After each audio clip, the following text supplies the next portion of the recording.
awesome. All right. Again, I had the great pleasure of meeting Dr. Marcela Molina at a couple of Tucson Girls Chorus events this past month. At both of her events, obviously her students performed with amazing passion and skill. Most notably, I felt really grateful to bear witness to just the unfiltered emotion that was literally streaming out of the faces of her seniors during their farewell song. It was quite a touching moment. And we, as the audience, also got to hear Dr. Molina speak about the opportunities and the responsibilities that we have with young people in our community. She spoke really pointedly and purposefully about these young women and remind us all that we don't need to, kind of as the old saying goes, give them a voice. They already have one. We instead need to just give them a microphone and give them a stage. Better yet, we'll hand ours over. And so Dr. Molina, thank you very much. Dr. Molina is a globally recognized musician and educator and nonprofit leader. We are so pleased to have you here, everyone. Please welcome Dr. Molina. Hi, everyone. Thank you so much. That was such kind words, Scott. Thank you. It is real my pleasure to be here with you today. And I was telling my staff to us, like, I am going to go and literally preach to the choir about, youth in philanthropy when, you guys know everything. So I hope that that whatever, there is something I said that it will resonate with you and maybe can spark an idea of something that is relevant to your organization. I don't know if I have the powers to share. Can I share my screen?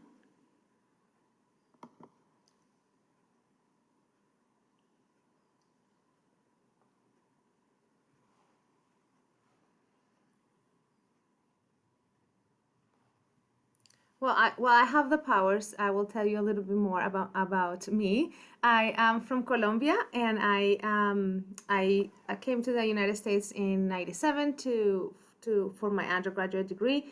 I went to Westminster Choir College in Princeton, New Jersey, and then I came here to Tucson to do my doctorate degree, and I stayed. I had one. My professor told me just do this job for a year because it was a transitional time for the organization, and I said sure, and it's been 16. So there it is. You never know. Okay, so I'll just share this. Let me just make myself small in here so I can see what's going on. Okay.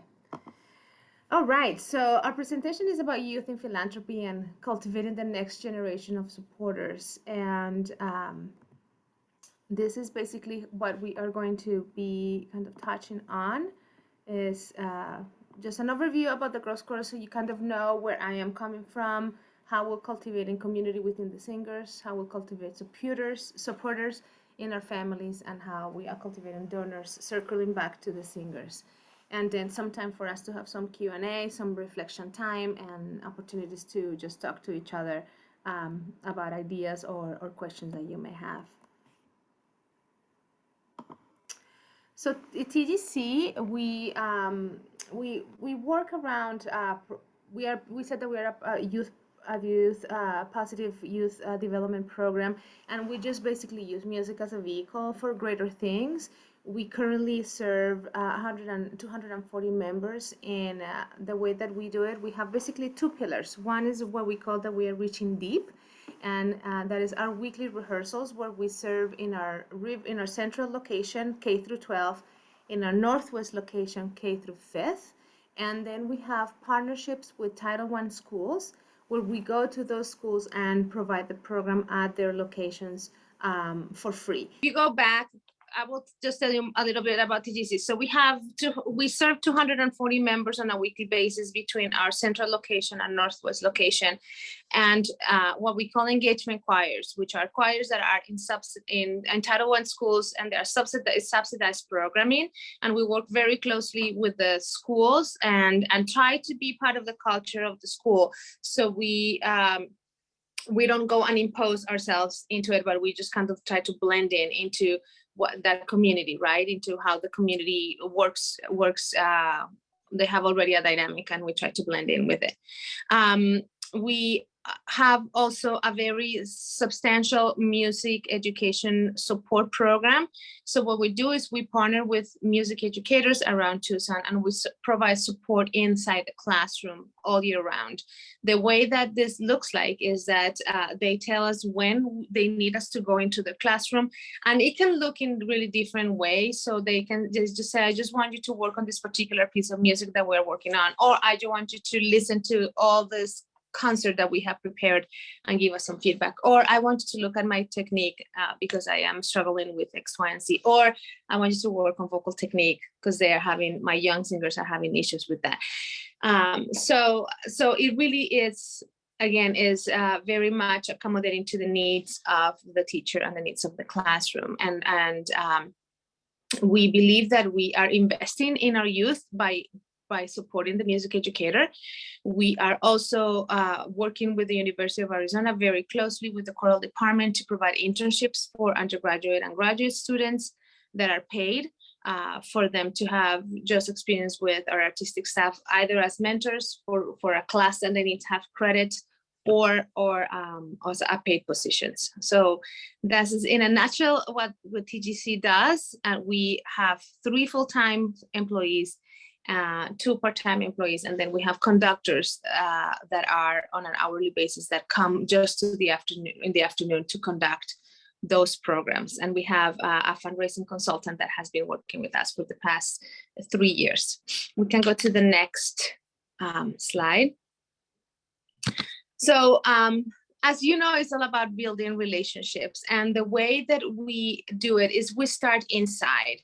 We start by building a sense of belonging and a sense of self and a sense of ownership in the organization. So we're lucky that we have the youth in our organization, right? We don't have to necessarily go out and try to have youth interested in the program as an outsider, as a supporter. But what we try to do is to invest in the youth that we have. And we have a captive audience, right? So what we try to do is give them the agency and the confidence for them to be a powerful ambassadors. But how we do it is that we start investing in how they feel about the organization and giving them some tools about what it looks like when somebody is supporting something that they care about. So in the next slide, we'll start talking about how we are cultivating community within the singers. So we can move to the next slide. And the way that we do this is we start with mentorship program within our organization. So each choir, we have older girls, we have K through 12. So what we do is we pair girls that are older with girls that are younger and try to establish some sort of connection between them through little postcards or notes that they send to each other. Sometimes they have gone into their rehearsal time and do an activity with them at the beginning of the year. We used to combine those groups of the younger and the older, and we pair them in a dance, and they will do an activity together, like an art project together, or a friendship bracelet together, or just a moment where they could connect. And the idea has always been that they keep the connectivity throughout the year. Sometimes that has been difficult because we lose track of that connection. So we've been trying to be more intentional about something that we could do within the rehearsal time, just because everyone is so limited with time.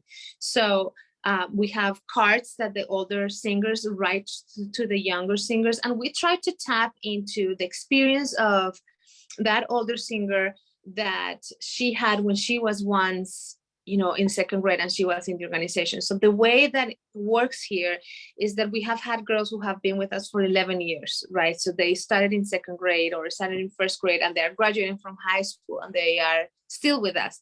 So they have this institutional knowledge, or that history with us, where they remember when they were once, we call them the ladybugs. There's the second graders.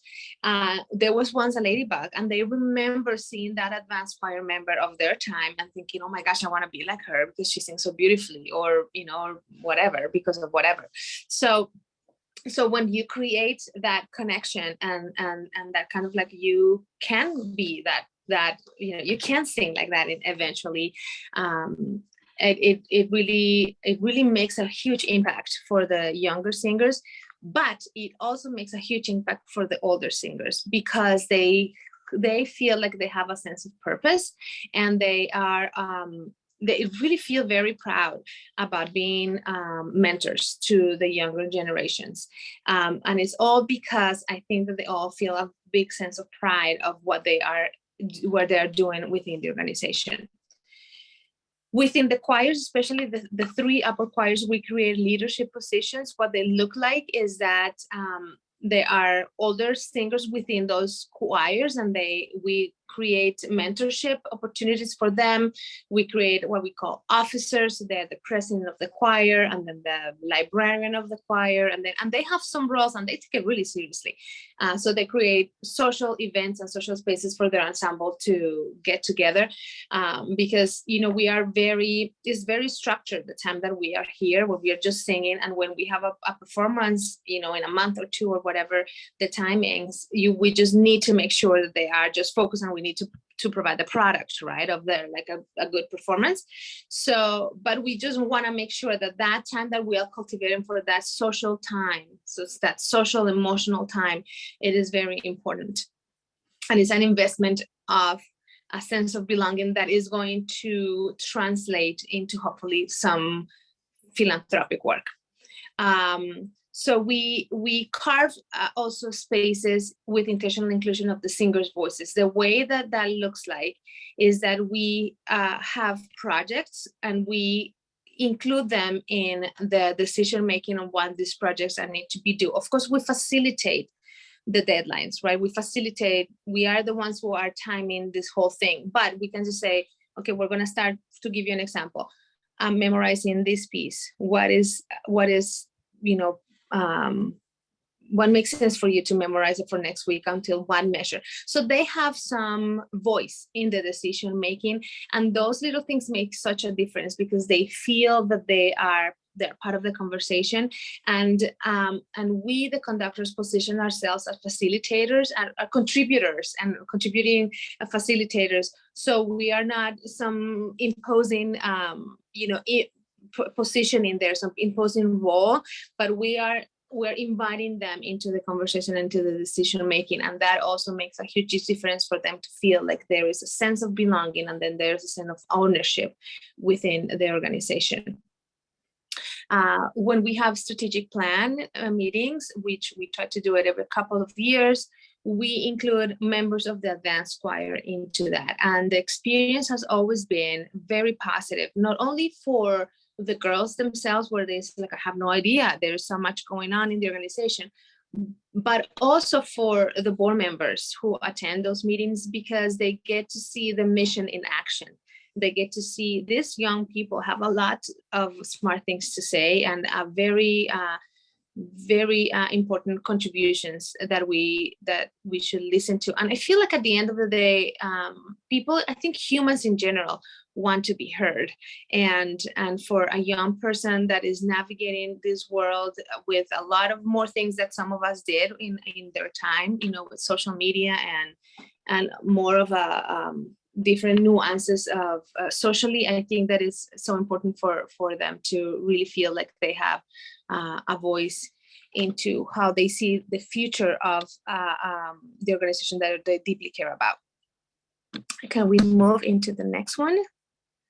So how do we do this in general? We are big into our social emotional learning, and I think this really permeates our philanthropic work with them, or how we want them to be part of it.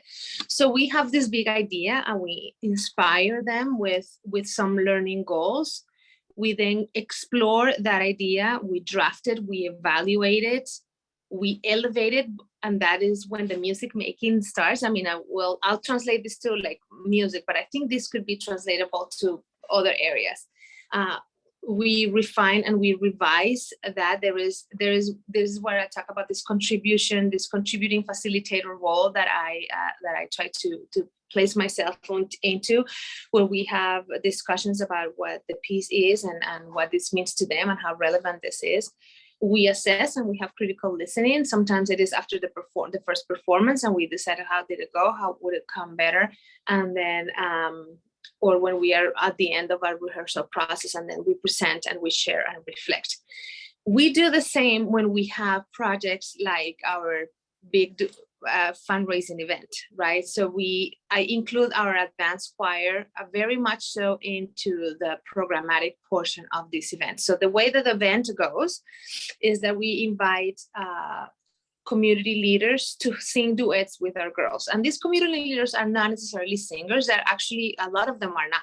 So they are terrified, and they are very much self-conscious. They are out of their comfort zone, which is a great example for the girls to see somebody who is very successful in one area be extremely insecure in another one that is just completely out of their, where they dwell. But it's important for them to see that there is courage, and then they are willing to put themselves out there for a cause that is important. And when they see that, they get inspired. They get inspired by this process. And the girls have a lot to say in regards of the creative process on how the presentation or how the performance goes, in terms of how we arrange the song that they were singing with the celebrity singer, and I explained to them exactly what we're doing and why we're doing it in regards of the fundraising element for it. They know that this is an event for the organization, and they know that this will benefit them. So again, I open the space to give them the agency to contribute to something that they care about, right? So so they have great ideas about how that it is presented, and they are extremely instrumental on what happens afterwards. So we can talk about that after. So we can move into the next slide. In regards of the families, so we set an amount of fundraising amounts that we ask the families to do, and we give them options. So they could do a program ad for the printed program. They can sell some products. There is greenery that is in December, so that fundraising is in December only, or they can just buy it out.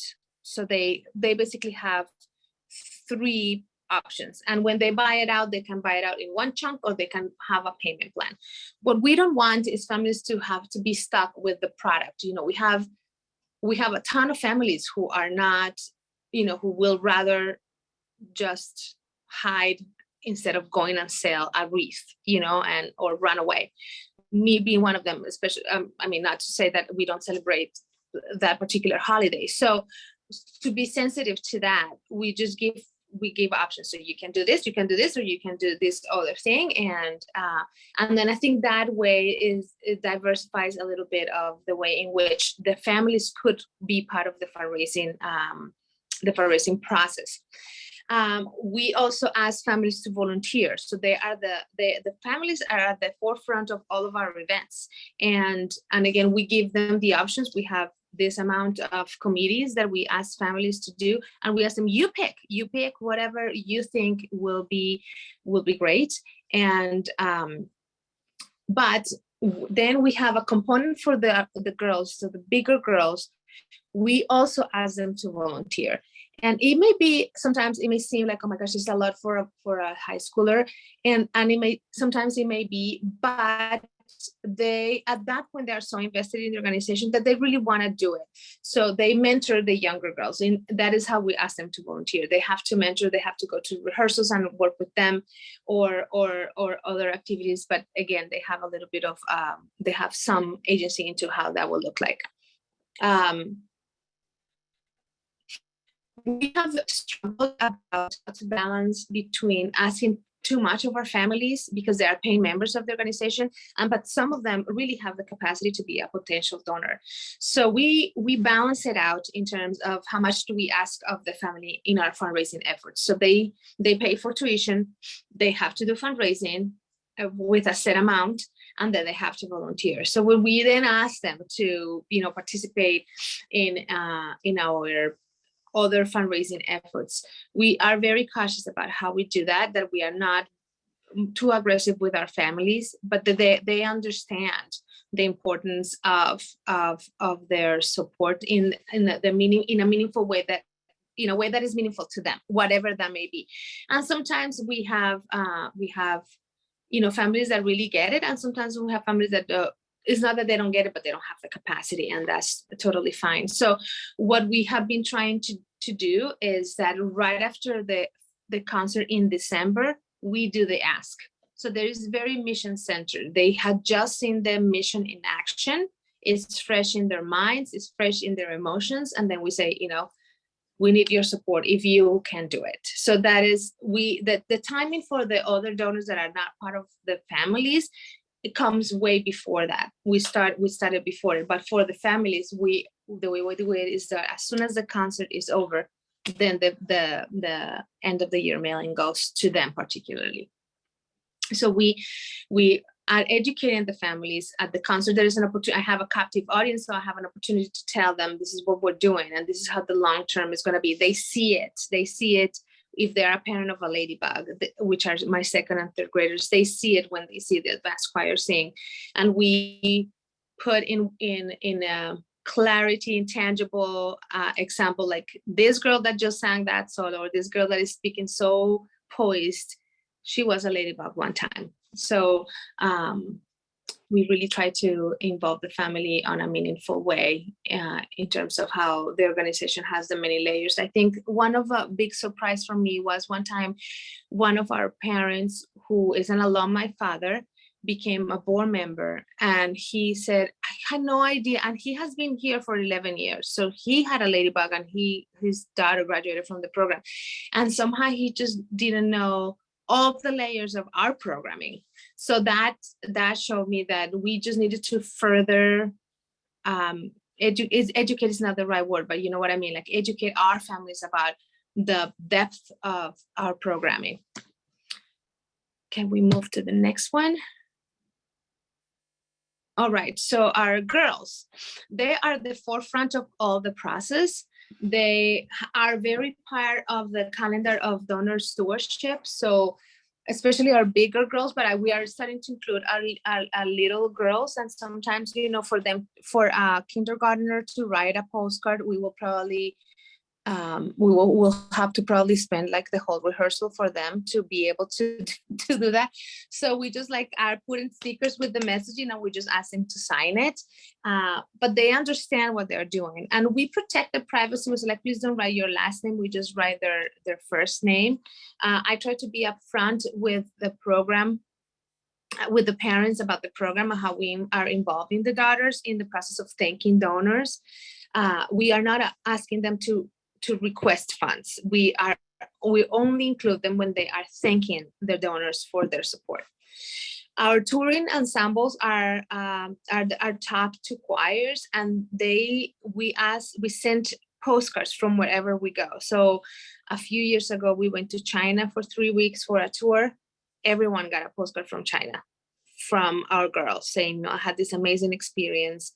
And then I asked them to talk about something that was meaningful to them, and then thank them for their support. So our dance choir is very much used to writing thank you cards. And during our COVID years where we couldn't travel, and we still can, we're going to have a mini tour this year. We sent postcards from Tucson, and they got postcards from Tucson, and they were just saying, we didn't go, but we're still very thankful for your support. So that was still part of the culture of the girls. The girls expected, and they know that it's happening to them. This is the top two choirs.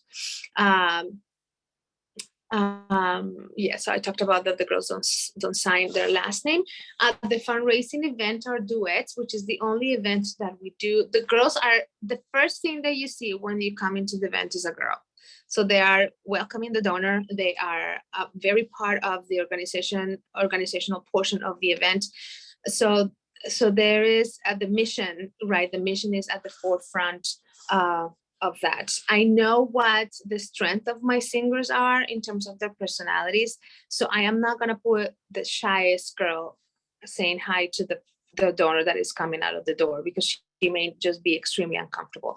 So knowing my members' strengths, right? So I know that some of them would rather just not talk to people. So I ask them to do something else, but they are still part of the organizational success and the process of the fundraising event.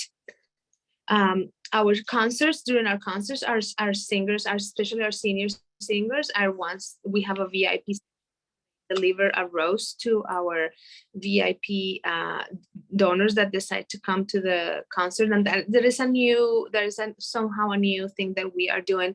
And I think it means a lot to the donors because they get to see the girls, which at the end of the day, they're the best ambassadors of our program. I mean, I tell the girls, I can talk about this program, how one face, but I will, they will be the ones who will really make it happen for the organization. In the past, we have a partner with other organizations to create some community support in regards of fundraising. We do partner with other organizations, with a lot of them, for performance or especially for performances, either because we're performing together or because they are asking us to perform at their event. But the partnership, for example, with Ben's Bells, it was just a beautiful way to get our girls together, that it wasn't singing and it was doing something that will better the community and to understand other missions that are important for our community. And Ben's Bells just provided a space for them that we were able to do, because girls really love to paint, and it was great. So we always tell them, how can you as ambassador of the organization be a supporter of other missions, and try to instill that concept in them at a very young age. We try to get donor feedback. Sometimes that is hard. For example, to give you an example, we just had our big event and we sent a survey just to see how the event was, and we've got like 2 answers and we're like 100% of people love the event, because the 2 people that answered the survey loved it. So that is a little harder, but when we do it in that way. But I am intentional about connecting with my donors, and if they open the door to give me feedback, I am absolutely open to listen to it. We can move to the next one. So we also, during COVID especially, we had to do more videos and we learned new techniques. So we did lots of videos with testimonials, and again, just seeing the girls' faces and their girls' voices as really what this organization is about. We talk a lot about My Voice Matters, and like Scott said at the beginning, at the beginning of my tenure here, I used to say, we're helping girls find their voice, and something shifted in me, because I understood that women have had a voice. I mean, it's not that we don't have it, but what we need to do is to create the space for them to really be safe and to lift it and amplify it. So that's what we are trying to do, and we tell them that during the rehearsal, and then I think it really permeates their experience here. One beautiful example of this is we have a choir for kids with disabilities, and we're trying to have kids that are neurodivergent and neurotypical in the same choir. And we have choirs that don't have they are not verbal, so they have a speaking device, and that is just an example of, like, if you said that you are an inclusive program, then really be inclusive. That goes beyond a background of race and financial capabilities, but just there's much more than that. It's a very complex subject, but we try to, as much as possible, to open the doors for different ways of sharing their voice. We have sometimes videos of our big girls singing happy birthday to our donors, and we send them directly to them. So we involve them again into the process of stewardship, and we have a video of the girls welcoming the donors. So when they are a part of their first time donors, they get a video from a girl just welcoming to the TGC family. Our alumni, they are an instrumental part of our organization. They are supporting grant presentations, especially those who are in town. We don't have many that are in town because their families move, but they move because they have their own families. So, but we try to keep in touch with them as much as possible and to nurture that relationship. it's hard, and we have had some successes, some failures with our alums. But one of the successes, I would say, especially during COVID, is that a lot of them participated in some virtual choir video that we did. Again, because we were so out, it was everywhere. But this way, we were able to all participate regardless of where we were. So we learned something from that. And for the local alums, we have called them to be part of grant presentations and talk about, again, the mission in person, right? To talk about their experience, to talk about how this organization transformed them. And then they are our supporting team backstage for concerts and at all the events. If we go to the next one, we've had events where we are like, is this worth our time? And I'm sure that you have had that experience too. So we always think, what is our ROI? And I'll tell you an experience with an event that we put together years ago when we were trying to figure out, a good fundraising event for us. So we created a pumpkin patch, and the pumpkin patch was, obviously during October, and it required shifts of parents, of volunteers, and it also required, because of the location, because we were in a parking lot at Elcon Mall, it required that someone would sleep with the pumpkins. So we had to have a volunteer sleeping in a camper to watch the pumpkins, and we needed to then roll the pumpkins because you gotta move them. So that requires so many people and so many people's time. And I would say that it was worth 2 years for it. I don't know how many years. It seems like a nightmare of, I don't know how many years of doing this thing.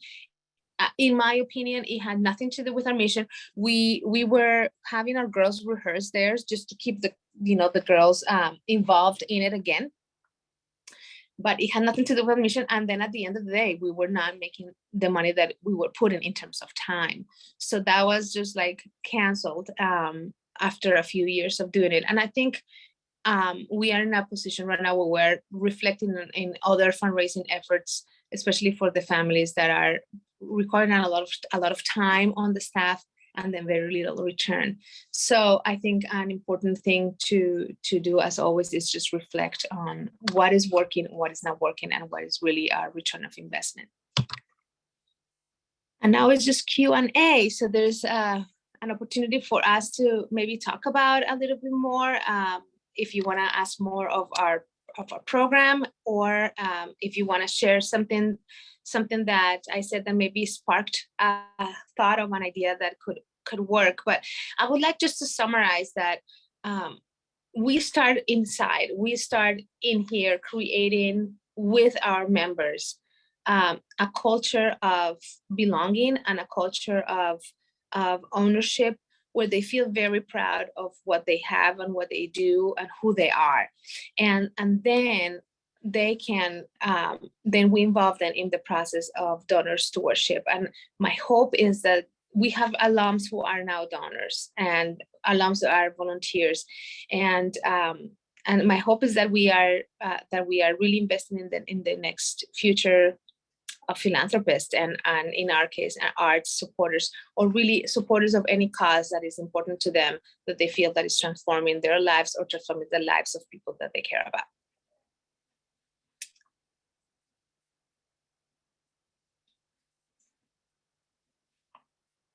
So we can just do Q&A if you want. And everyone feel free to jump in and unmute yourself with your questions. I'm going to jump in. I adore Marcela and her program, and my kid learned to read music because of Marcela and her program. And I can't say enough good things about the Girls Chorus, but one of the things that I love about the work that Marcela is doing with girls is she's not just creating future donors to the Tucson Girls Chorus. She's teaching these girls the importance of giving back to a variety of different organizations and how to do that. And that's something that I really love. And I wanted to say thank you again for that, Marcela. Thank you.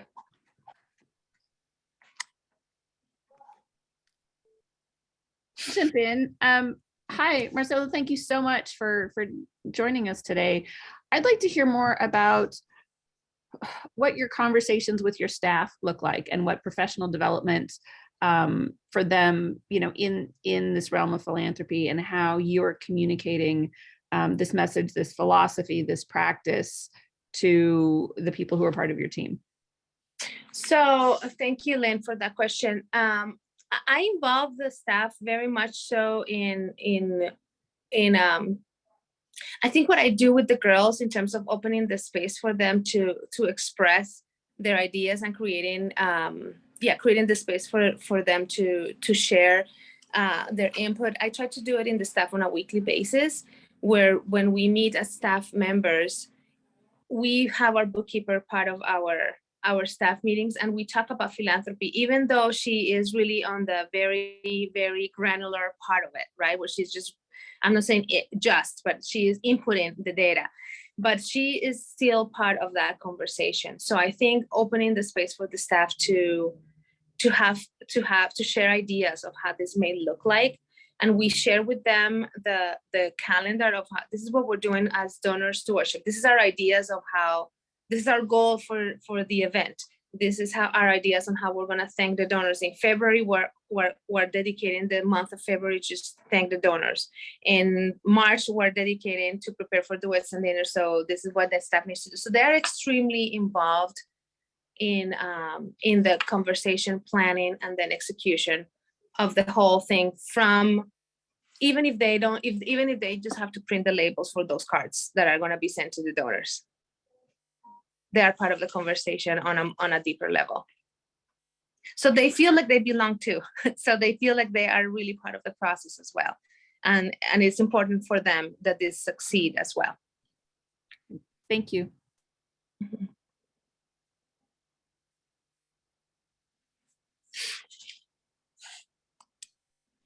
So do you feel like for your organization, does your staff, do they all kind of wear a lot of the hats? I mean, we typically kind of break things down with, operations and fundraising and administration, and does everybody kind of get to participate in all of those areas?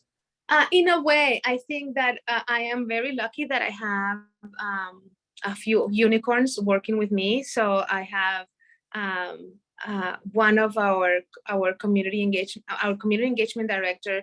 She is a very talented music educator who happens to be a very good administrator. So she works both hats, and our artistic assistant artistic director, he works both hats, and we have just purely admin. We have a member who is purely admin, but she is with us in our staff meetings, just hearing us say about, then they were flat here and they were sharp there, and this chord sounded like garbage and we just need to fix whatever, and they're just listening.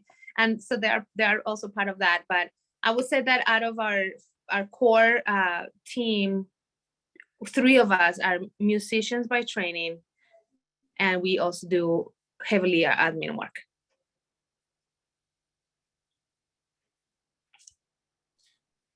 I love that everybody's got buy-in to the mission. Yes. Pretty obvious when it's an arts organization and people are skilled in that art, but that's still kind of, I think, for an organization like mine, the same sort of thing. Yeah. I was wondering, maybe especially more so with your older girls, when you talk about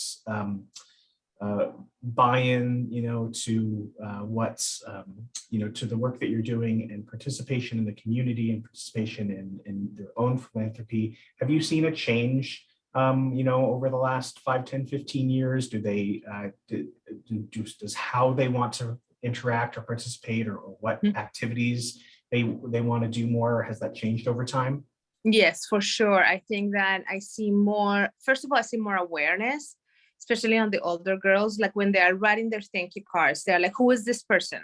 like they ask, what, kind of like, what level donor is this person? Or they would ask, one of the shocking things that I was like, oh my gosh, she's been here for a while, is a ladybug who is now graduating. And at the end, I always report to them for duets, because they are so invested in that event. So I always report to the girls, just like I report to the board. I tell them this is how much we made. And I didn't even have time to tell her that. She was like, how much did we net? Was her question. I'm like, okay, well, we netted this amount of money. And she was everyone was like, oh my gosh, yeah, it was, so excited. So I think that what I see is just really more understanding of their role and in that event, and their role when they're thanking those donors, and their role when they're talking to those girls who are younger. They know how important that is, that they are investing in those relationships, because they know that those ladybugs are going to be them in a few years, and they hopefully see that they're going to be those donors at some time. So one time, hopefully they're going to be the recipients of those postcards.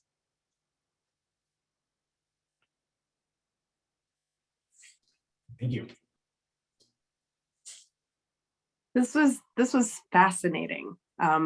Thank you so much. I had no idea just how well thought out all of this is. Feels like such a perfect balance of the art and also helping them to understand that this is also a business to some extent. And, for us to be able to exist, we all need to work together. It becomes like a sort of family effort. It's really beautiful. Thank you so much. Thank you. Thank you. Hi, Dr. Molina. My name's Jennifer. We were on the last brief call, our first meeting. Oh, yeah. Yeah, because my daughters used to sing there, one of them. Anyway, I was wondering if you could talk about kind of your personal process when you came on.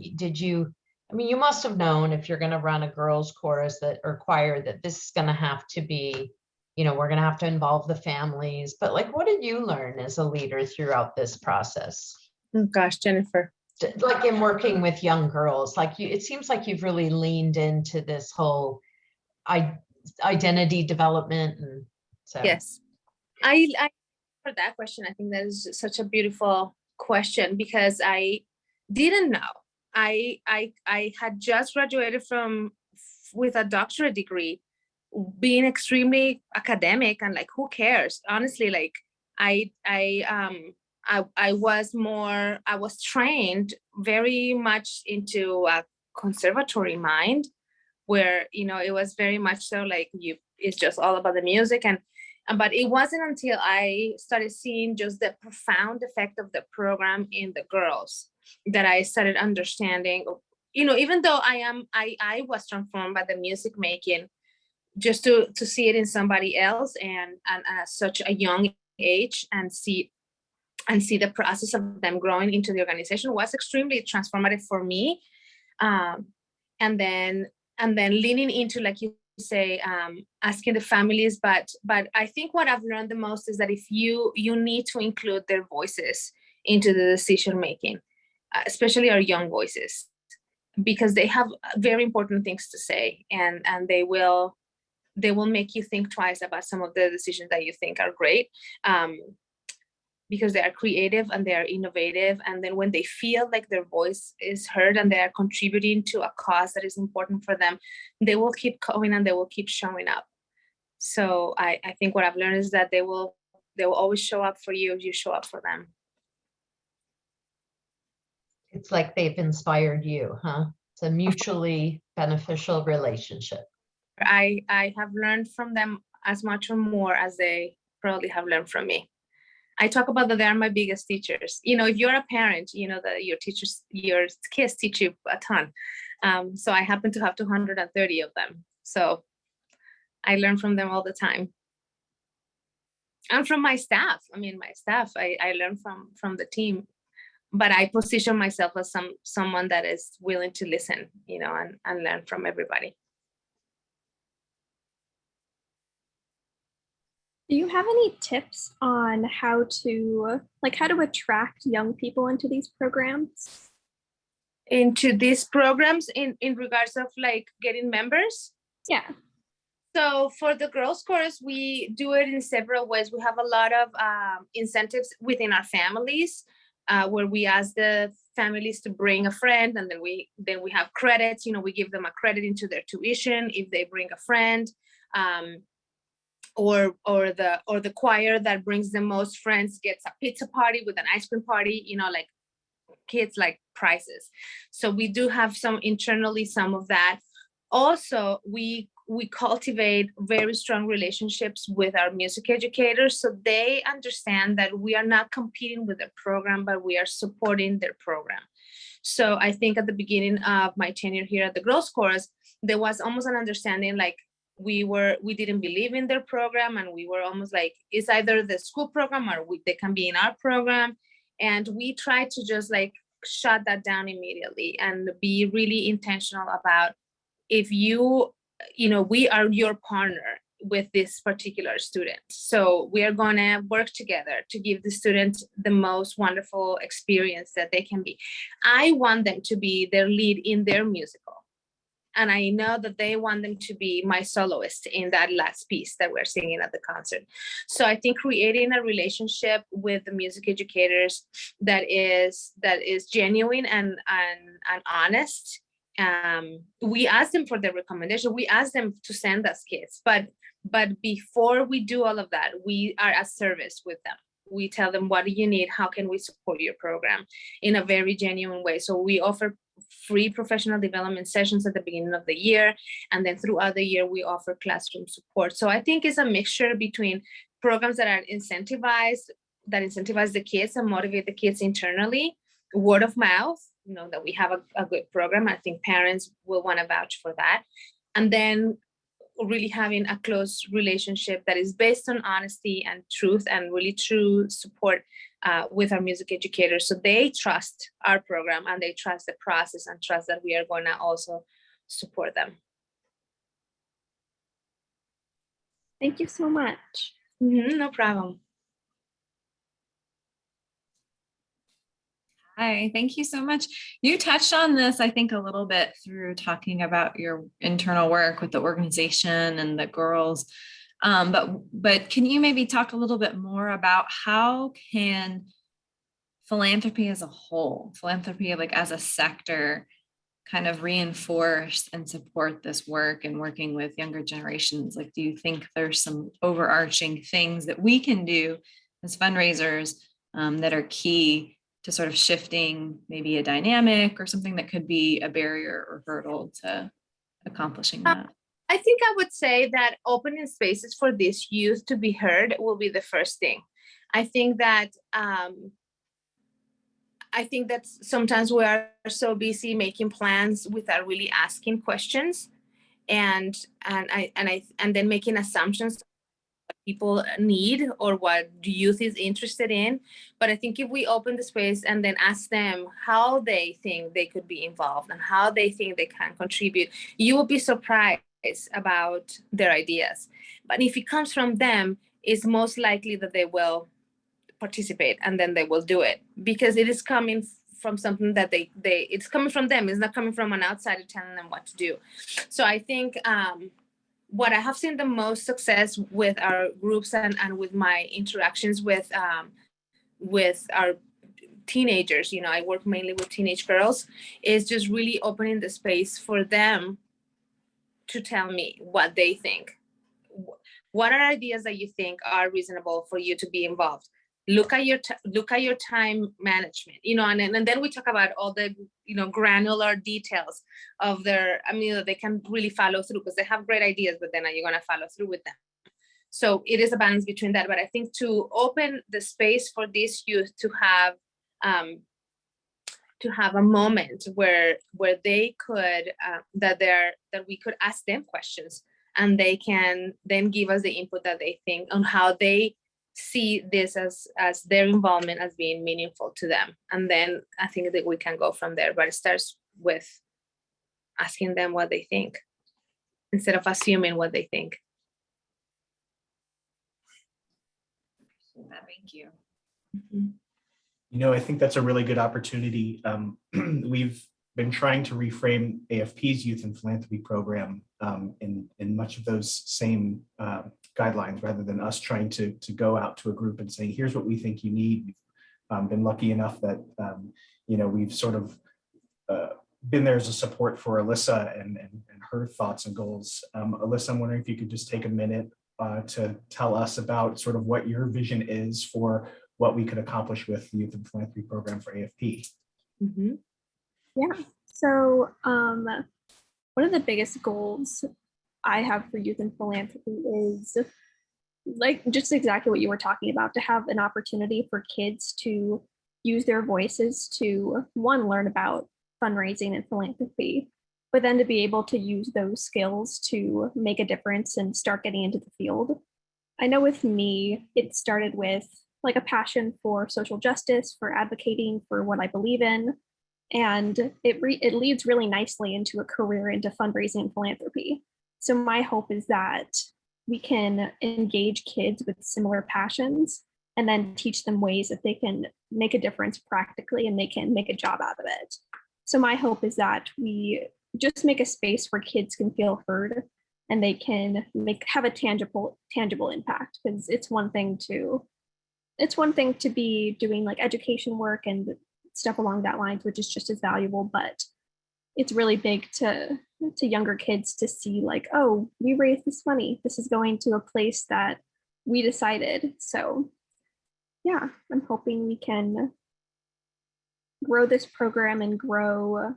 We started our social media recently. If anyone, I'll put it in the chat if anyone wants to follow, but finding lots of kids who can be interested. Thanks, Alyssa.